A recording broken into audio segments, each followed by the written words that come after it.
E aí, pessoal do canal, tudo certo? Pessoal, pegando perguntas que vocês mandaram pra gente no TikTok, no Insta e Café com Fertilidade. Então, se você estiver assistindo um sabadão aí, relaxa, pega um cafezinho, não se esqueça de se inscrever no canal, a gente sempre pede isso. E bora pro vídeo, pessoal. Bora lá.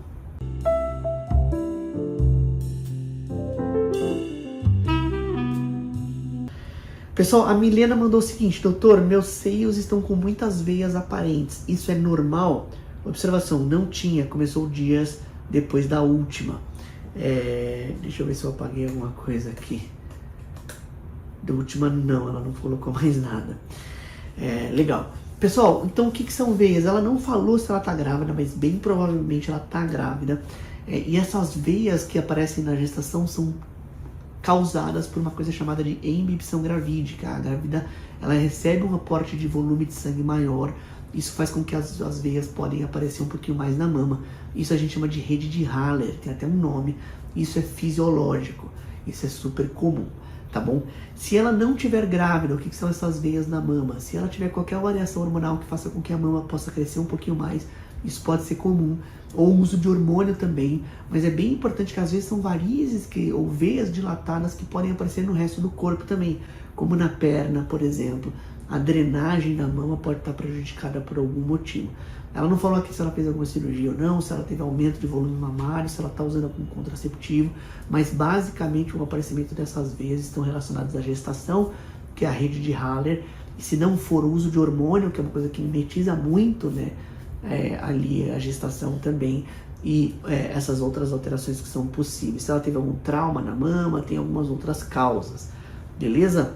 Mas pergunta bem legal, uma pergunta mais estética, mas que algumas vezes o aparecimento de algumas coisas faz o médico pensar em doenças que podem estar por baixo ali dos sinais, né? Isso é bem interessante.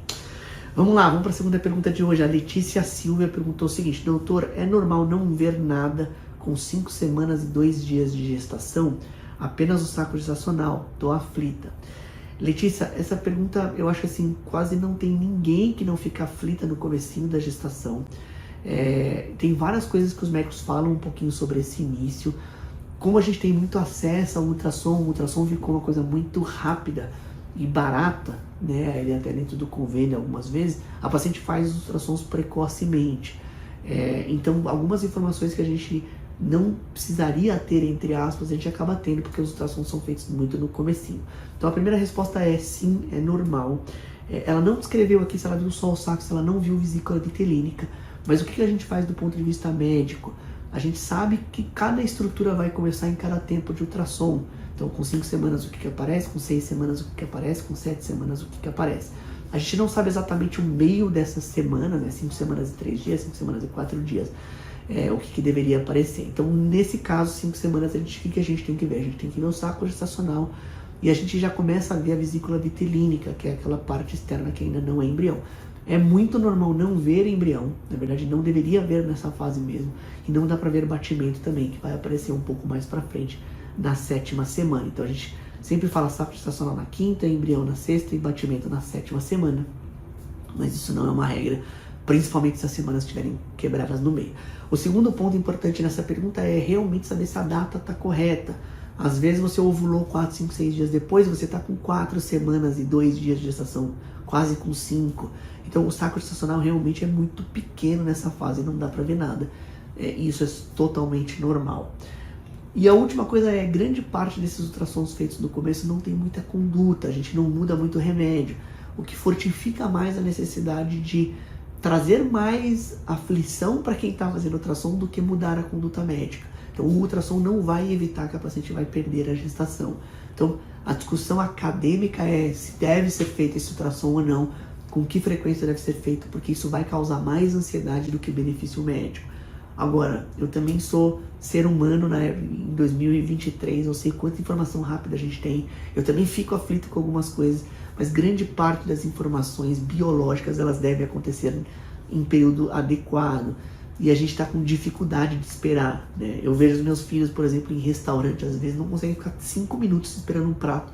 Aí eu falo assim para os meus filhos: a pessoa tem que cortar a carne, tem que fritar a carne, tem que esquentar tudo, você acha que ela faz em 7 minutos? Então a gente realmente está vivendo um período de informação muito rápido, a gente não consegue sentar num banco de uma praça e ficar 40 minutos sem fazer nada, sem pegar um celular, sem ter informação. Então realmente a gente está vivendo um período difícil, mas acho que pela pergunta as respostas que eu queria te falar são essas. E eu vou te falar, Letícia, que bem provável que seja tudo bem mesmo, que nos próximos ultrassons as coisas vão acontecer e vai dar tudo certo, tá bom? Boa sorte aí. @Lobinha Gonçalves perguntou o seguinte: doutor, o que significa TGO e TGP altos na gestação? Excelente pergunta. Os parâmetros de alguns exames, a gente nem dosa TGO e TGP na gestação de forma rotineira. Esse não é um exame que a gente faz na gestação. Principalmente colesterol, a gente sabe que não tem limites de normalidade de colesterol na gestação. O colesterol vai subir de qualquer forma para a formação do sistema nervoso central. Agora, tem um detalhe: se o médico quis fazer isso, TGO, TGP, existem algumas doenças específicas que podem dar no fígado ou no músculo, né? Esses dois marcadores aqui, o AST e o ALT, eles mudaram de nome. Não é mais TGO, TGP, mas ainda, como a gente usa muito na prática, ainda continua sendo TGO, TGP. Então, mudou o nome, mas não mudou. Mas eles são marcadores de lesão de músculo e lesão de fígado.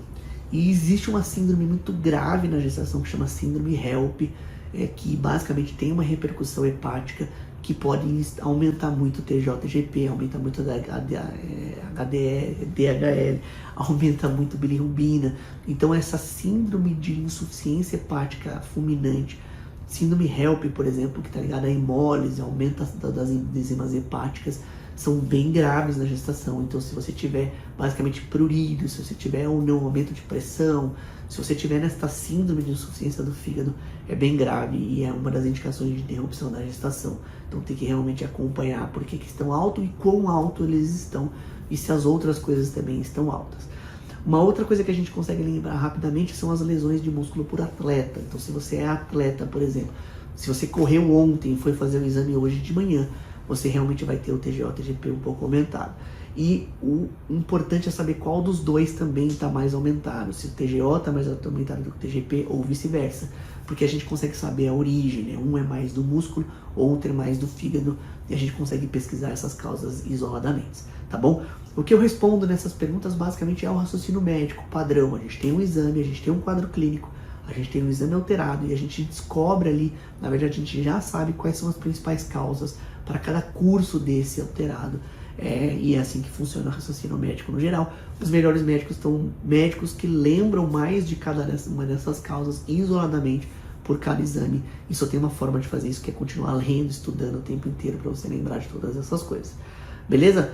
Pessoal, pelo café de hoje era isso. Eu queria agradecer a todo mundo que mandou pergunta. Escreve aqui embaixo se você ficou com alguma dúvida.